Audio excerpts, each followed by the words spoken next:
Hi there, guys. Adam here for another Geek EDH Geeks video. I don't know what this thing's called. I'm not dyslexic at all. No, never. And if you didn't realise what we're talking about in this video, because we should be talking about something, not the fact that I'm totally not dyslexic at all, ever, is that we're talking about getting a little bit more nitpicky with cards.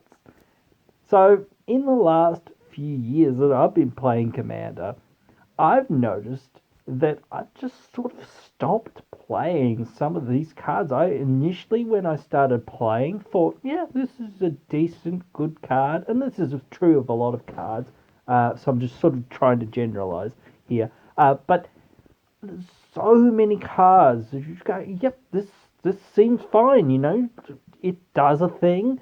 It has another relevant thing. So basically, it is a 2-for-1 if it does something else or what have you, or it has so much other utility here and there. Blah blah blah. This and that. So one of the most perfect examples about becoming a little bit more nitpicky about specific cards that start including in decks nowadays is Acidic Slime. This is a perfect card. And for those who don't know Acidic Slime, it'll be up on the screen right now. Acidic Slime, 3 generic and 2 green. Death Touch 2/2. When the Acidic Slime enters the battlefield, we destroy a target artifact or enchantment or land.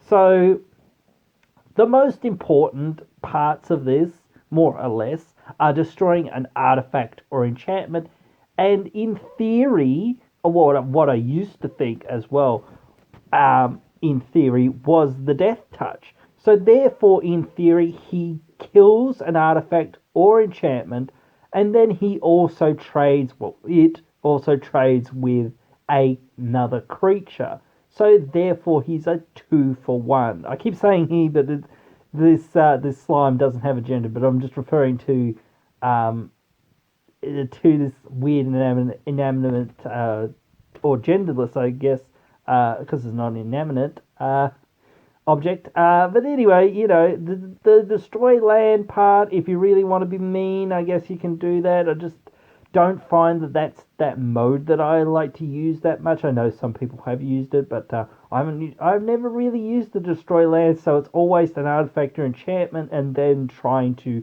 trade off with something with the fact that you have this death touching body. Here's the thing: it's 5 mana and it's sorcery. So when you're looking at this card, you've got to assess it a little bit more. And this is sort of what I was saying when I was talking about Temple of the False God being, sort of a bad card. It isn't the best card in the world. It can be good in certain circumstances. Acidic Slime can be good in certain circumstances, if I can say words. Like I said, never dyslexic or never mispronounce things at all, ever. Never have problems with anything. But when you play this card, you should not be playing this card. You should have played Rexage at the worst, I would say, instead of this, and then have 2 open mana for something else. Like Rexage for 3 mana, and then you have 2 open mana for something else at this stage of the turn cycle. So if you top deck this, you should have just top decked the Rexage instead, and used the Rexage if you were in that deep of a predicament, I think. And that's even Rexage, I think, is one of those cards that just sort of has fallen out of a lot of my decks, or that effect at least as well has just fallen out of my decks, because once again, you're casting this creature with a sorcery speed effect. So the effect that you're getting is always limited to your turn. You can't respond to somebody doing something on their turn, or you can't stop somebody from going off while they're on their turn. And that's why instants are so much more important. You really need your instant speed removal. You do not want this sort of sorcery speed removal. And I did talk about the card there, Reclamation Sage. So for those perhaps who don't know what Rec Sage is, it's two and a green for a 2/1. When it enters the battlefield, we destroy a artifact or enchantment. So again, it's just one of those things that, like I was saying, it's just sorcery speed. Now, a lot of decks do use Rec Sage. Some creature decks, some graveyard decks certainly use Rec Sage, and they use it more proactively, or some Blink decks even use this more proactively, and they basically just like hardlock everyone else out of playing any artifacts or enchantments or what have you, so that they basically have, no opportunity to lock down and sort of get ahead in terms of having too many artifacts or enchantments on the battlefield. But this is once again 1-for-1 removal, which isn't that good in Commander. And that's just becoming a little bit more nitpicky with cards. Now, you can obviously run this card as an okay card, I think, but unless you're able to abuse and utilize this 2/1 body, and that's the same thing with the Acidic Slime. Unless you can really abuse it, it's not that good, and even then, it's not that amazing. If we want to destroy lands, I think we just use not Wasteland, but Wasteland type effects or Strip Mine type effects. If you want to put something like that in your deck, you might as well just put it in your land slot. So, and you can maybe do that if you're in a 1-2 color deck, or you're in a really competitive meta where some of the lands actually like matter to a degree, like Beseiju and Gaia's Cradles and things like this. If those sorts of cards and Urborgs and things like this are sort of floating around, and Cabal Coffers and Nykthos, things like this, things that will generate lots of mana. Sometimes Field of the Dead, maybe-ish. Just, really good utility lands, or really utility cards that just produce lots of mana or do lots of, really strong, effective things that you can't really get around. If you really need to fight lands, I think you just put, Ghost Quarters and things like that into your mana base if you can find spaces to put them in. And when you're sort of running a more tuned deck, and I'm not talking CDH here that much, but I sort of am talking to go into that realm, you're already lowering your mana curve, so therefore when you're lowering your mana curve, you can run less lands, and you just run more mana rocks, especially the 0-cost mana rocks. So when you're doing that, you're just like increasing the power of what your deck's doing, because you're hitting more gas, so to speak. So there's some other lands that are really good, certainly, but in this sense where we're like comparing what we're doing, because Strip Mine, Wasteland, Ghost Quarter, those things, I think like most of them tap for mana on our turn, and if we don't tap them for mana on our turn, we can just like Strip Mine somebody on their turn, so we can leave it up as if it was an instant. So it has that ability. So we're going to be talking through a few more cards now that I'm just getting a little bit more nitpicky on, I guess, in terms of just like not playing them as much. And that is more like the high CMC cards. One being cards like Blightsteel Colossus. This is such a big mana card. Now, if you can abuse this, if you can cheat it into play somehow on turn 1 or 2, yeah, it's probably really good. But that's probably a CDH deck or a combo deck of some sort that's really weird. But most times, most people are just going to be hard casting this from their hand.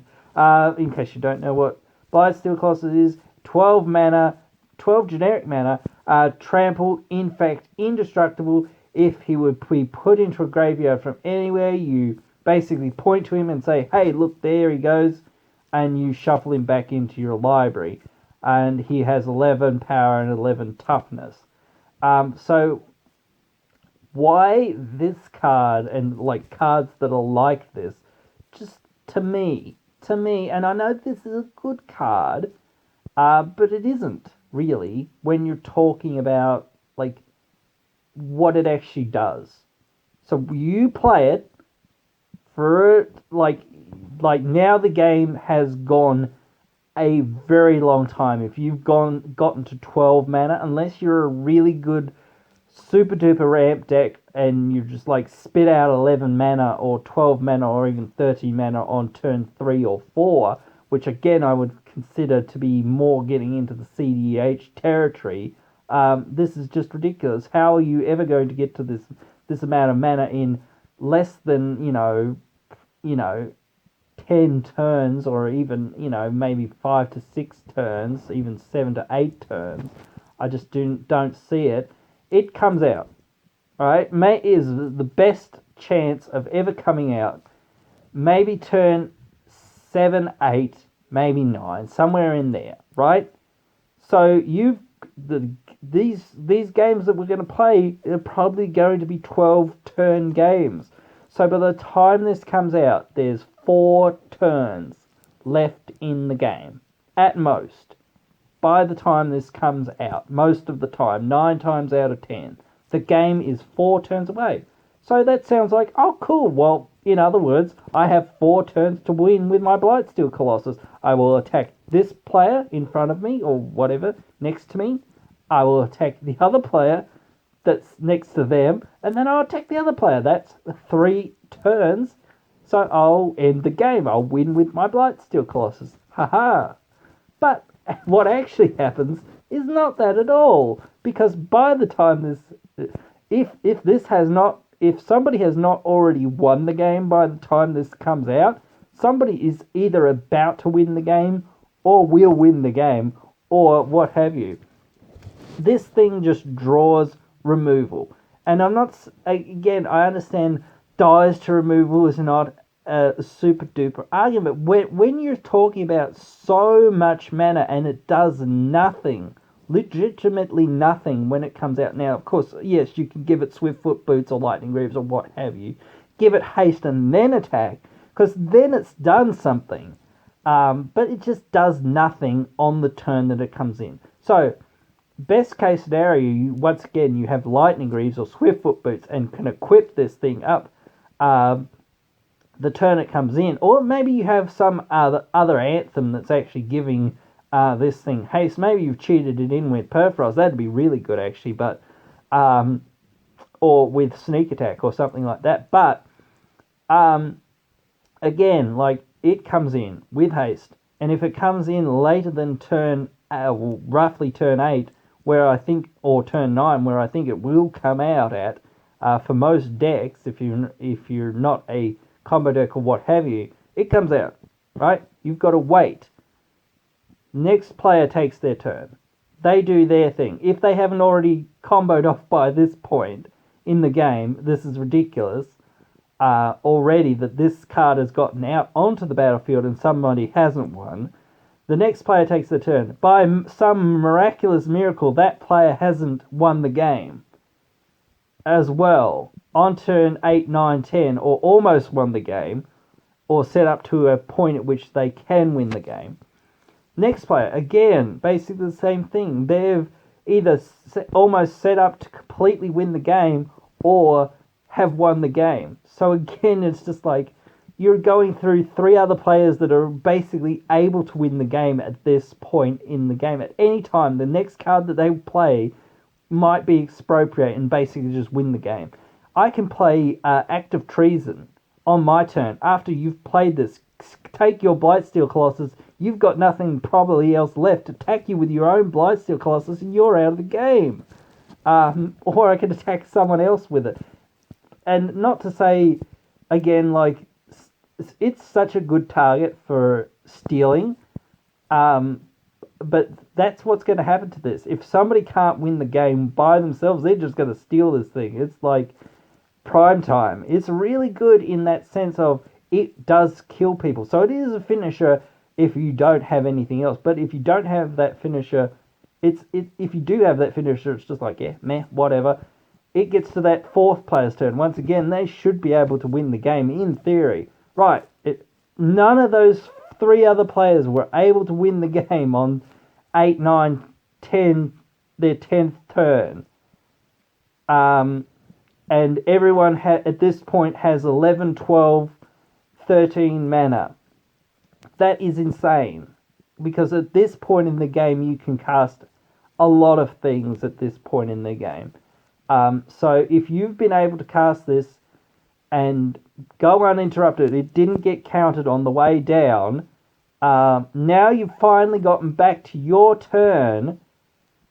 So you've just passed the turn into turn 8, from your turn 8 into their turn 9s, right?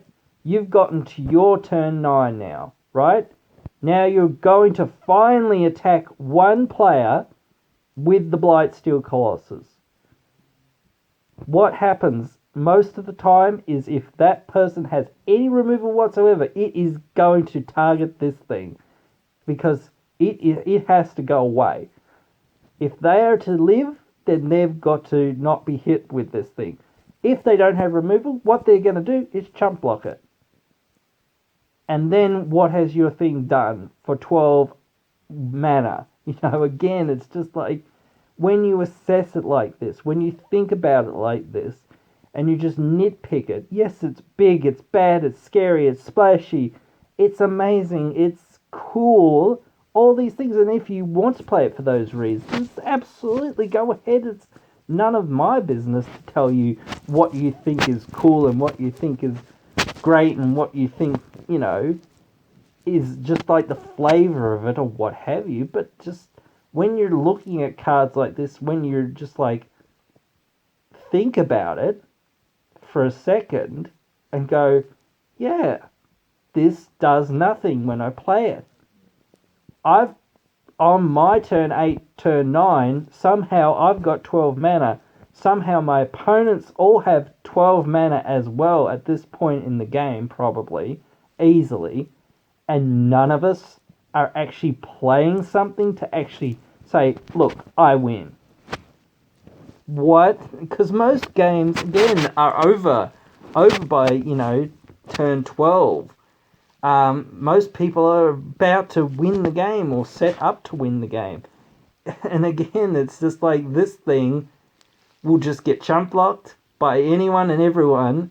Sure, they'll take maybe 8 points of infect, but by that time, once again, you're just like going to set up to steal this thing from somebody else. If, you know, the person wasn't you, you're just going to be like, right, well, that person's got 11 infect. Oh, and that other you know, again, like another turn cycle, everyone's entered their 10th turn now. And then you get back to yours somehow yet again. So now you've got this thing to attack a second person, or even the first person again, because they're still not dead, probably. So is spreading up your damage better than focusing on one person? It's usually better to take out one person, to be honest. But if you don't want to be mean, I guess you like split up. If you have the Myriad Sword or whatever, it could be good, because then you attack 4 people at once, or the other 3 people at once. So then it's a little bit, you know, better in that regard. But again, you're just like, oh, I go to equip my Myriad Sword to my Blightsteel Colossus. In response, that thing is either going to get gone because, or if you cast the Myriad Sword, you're just like begging for somebody to counter that, or begging for the Blightsteel Colossus to go away. So, by the way, yes, but the Myriad Sword is Blade of Cells, which is a 2-mana equipment. It has this ability, which is called Myriad, which is why I called it Myriad Sword. But it equips for 4, and it has Myriad. So whenever the creature attacks, it makes a token of itself, and those tokens attack each other player. So you basically just attack everyone with your one creature. Again, just this isn't like in super casual. This is probably a game-winning card, absolutely. But when you're starting to become a little bit more focused and a little bit more optimized and whatnot, this has no synergy with anything except for perhaps infect or +1/+1 counter shenanigans, or it's just a big scary threat or whatever, maybe artifacts. I don't know, but it has no synergy with anything. Blightsteel Colossus has no synergy. So that's what I mean. There's just combo engines, and there's just ways that you can just win the game by this time so easily, or there's just so many ways that you can steal this thing, and there's just so many ways to remove it, even though like this indestructible or whatever is a big thing. Like exile is still a thing, bouncing it is still a thing, sacrificing it is still a thing. Yes, if it gets put into your graveyard, you shuffle it into your deck, but that doesn't matter that much because somebody's just going to actually win the game at this point. But another card I want to talk about coming up right now, and that is Zendikar Resurgent. This used to be a card that I would play quite a bit. It's 5 and 2 green. Whenever you tap a land for mana, you add 1 additional mana to your mana pool, so basically doubles your mana, because +1 to 1 is 2, so double 1 is 2, so yeah, basically doubles your mana. So whenever you cast a creature spell, you draw a card. Here's again like 7 mana investment. Next, like it's just this whole like, oh, do you just wait till I untap with 14 mana? Like, oh boy, on turn 7, 8, 9 again. It's just like this whole thing. Like, if it doesn't have haste at this point, or if it doesn't immediately gain you value or immediately do something, I just find it this sort of mana level. Again, you're just like, what are you doing? You could have basically just won the game or done something to set you up to win the game. Yeah, sure, this might quote unquote set you up to win the game to a degree, but unless you're like doing something for 14 mana that actually kills, the other 3 players, I just don't see it. And it's just synergizes with creatures, playing creatures, to draw cards. So, there's just better things. There's just so many better things. I think this is a nice budget card, and it fits in some great budget decks. And again, if you're at that lower power, if your introductory deck is out there nowadays, I think this goes in there. But again, I just find that cards like this just don't have enough power. They don't do enough for what they're costed at. Basically, once again, like double mana, yeah, that's good. It does a thing. But again, you've invested 7 mana. You've tapped out for this thing. Somebody can just like play counterspell for 2 mana and counter this thing, and then your whole plan is gone again. Again, but even if it resolves, which it could do, who knows. But if it resolves, yet again, you've just done nothing. You've tapped out and you've basically said, oh boy, you just wait till I untap. And that's just, like, again, what I think about Blightsteel Colossus. It's just like, oh boy, wait till I untap with this. On turn 9 or 10, I've got my Blightsteel Colossus ready to attack someone.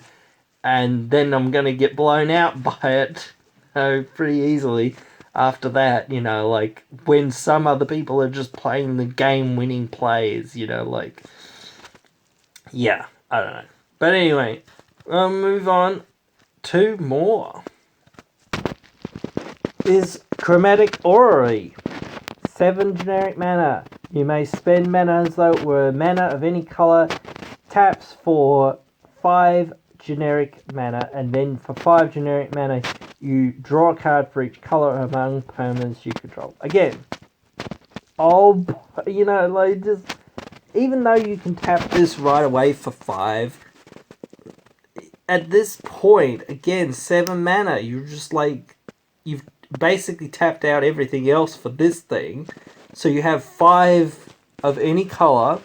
Once this comes out again, what does it do after that? Like, you play one more thing, yeah, cool, great. It's like that whole cool story moment, bruh. It needs more dragons. Like, you should have just, like, played something that has haste, or, again, or that actually affected the game. Because, like, it's 7 mana, what are you ramping into? Like, literally.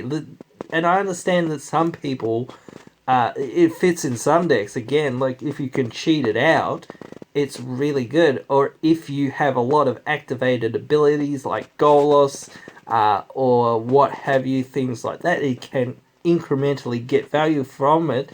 And again, you can cast this basically, quote unquote, for free with Golos, more or less. But, just these sorts of effects where you're just like not really doing anything. Like, you're just like, I don't know, you're just like not doing anything with this. Like what are you ramping into? What do you need another 5 mana after should have already ramped, with your on turn 1, on turn 2, on turn 3, and on turn,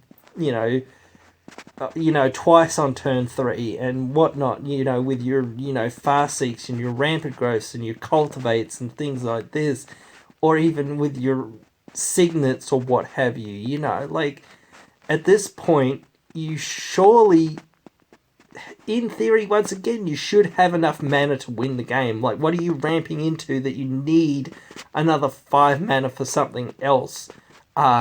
Maybe, like, I don't think the mana fixing is that good. Like, Chromatic Lantern is the card, which is a 3 mana rock, which basically says you may tap lands, and they produce any amount of mana, and you can tap it to add 1 mana.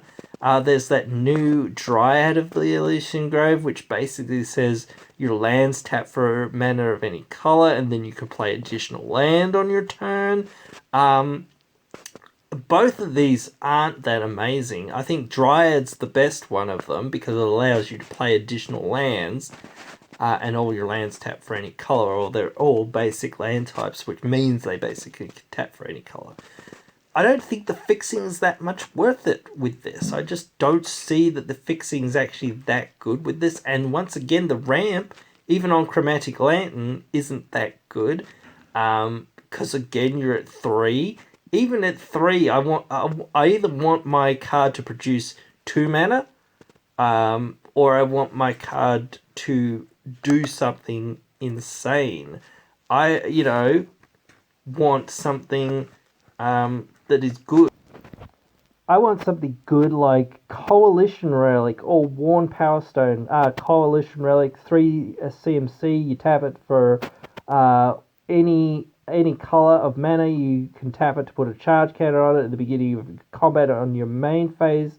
You can remove all the charge counters from it and add 1 mana of any color that you like. So basically, this taps for 2 for most of the time. Warm Power Stone, 3 mana, comes in tapped, but tapped for 2 colorless mana or 2 generic mana.